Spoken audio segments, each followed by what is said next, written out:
જો આ લગભગ આ લોકોના 30 છોકરાઓ હતા. હાલમાં લગભગ 4 જ છોકરાઓ જાય છે સ્કૂલે. પ્રાથમિક શાળા આપણી પાલનપુર ગામની, બરાબર ને? હા, પાલનપુર.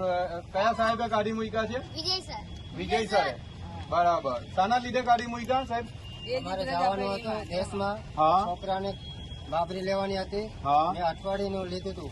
બરાબર. કીધું પેલા ચશ્માવાળા બેન હતા ને એને બોલીને ગઈ લો.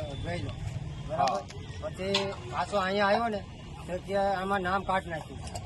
એટલે મતલબ કઈ હિસાબે અત્યારે તમારા છોકરાને કઈ રીતના ભણાવો? મારે ભણવા જાવ કે આ છોકરાને ભણાવવા કહે તો 15,000 રૂપિયા ફીરી કીએ અમારે કેમ જાવ? અને તમે પાછા એમ કહો છો અમે કઈ સેવા નથી કરવા બેઠા. સેવા નથી કરવા બેઠા એવું જણાવે છે. અને પૈસા તમે શું લેવા લ્યો છો? હા, કઈ બાબત ના લ્યો? બરાબર બરાબર.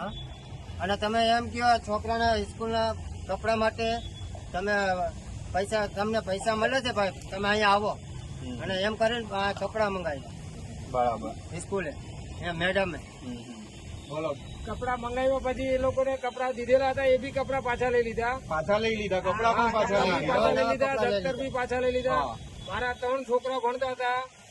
એમાં આખા ટાઈમ પર જયારે વેકેશન પડવાનું હતું, પરીક્ષા ચાલુ હતી અને 5 જ દિવસ બાકી હતા અને છોકરાઓને સલટી આપી દીધી. મેં 5 દિવસ પરીક્ષાના બાકી હતા અને સલટી આપી દીધી. મેં અહીંયા સાહેબ ને અહીંયા મેં ગયો પ્રાઇવેટમાં, મને કે આ સલટી કોને આપી? મેં કીધું સરકારી સ્કૂલમાંથી. તો કે એને કાઢી મેં તો 5 દિવસ તો એને રાખવા હતા કે આખું વર્ષ ભણાવ્યો પણ 5 દિવસ આટલું કે એને કાઢી મેકા કે. બરાબર. મેં લગભગ તમારે આપણે કયું નગર કહેવાય? અંબિકાનગર ઝોપડપટ્ટી. બરાબર. એમાં લગભગ 30 છોકરાઓ જતા હતા. હાલમાં 4 જ જાય છે. બરાબર. એટલે ખાલી ત્યાં રૂપિયા વાળાને જ ભણાવે છે, ગરીબોને નથી ભણાવતા. બરાબર ને?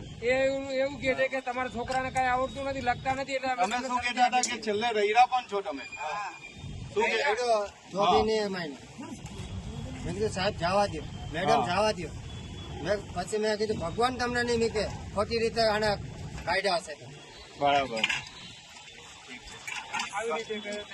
ના, કશો વાંધો નહીં. જો જેટલા પણ ગામ ગયા છે, ઘણા લોકો ગામ જતા રહ્યા છે. બરાબર. હા, ગામથી બોલાવી લેજો. આપણે 100% એમને સ્કૂલમાં એડમિશન અપાવશું. એ પ્રિન્સિપાલ વિરુદ્ધમાં આપણે કમ્પ્લેનો કરશું ને જોઈએ તો ત્યાં બેસી જશું. બરાબર. આ પૈસાની ફીની હિસાબથી એક છોકરા ભણવા જતા નથી, બધા ઘરે રખાય છે. નહીં, એ તો દેખાય જ છે. તમારા ઘરમાં લાઈટ નથી. જો આમના ઘરમાં લાઈટ નથી. બરાબર. એક પણ ઘરમાં લાઈટ નથી. આ જો બરાબર, ઘણી ઝૂંપડપટ્ટીઓ છે, કશે લાઈટ નથી ને એમને ભણવાનો અધિકાર નથી. મતલબમાં અહીંયા એ લોકોનું એવું કેવું છે પ્રિન્સિપાલનું. બરાબર.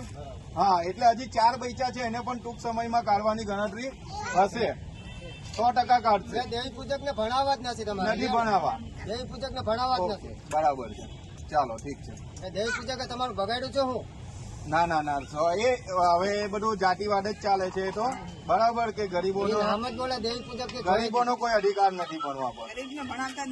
ઓકે. હા, બસ.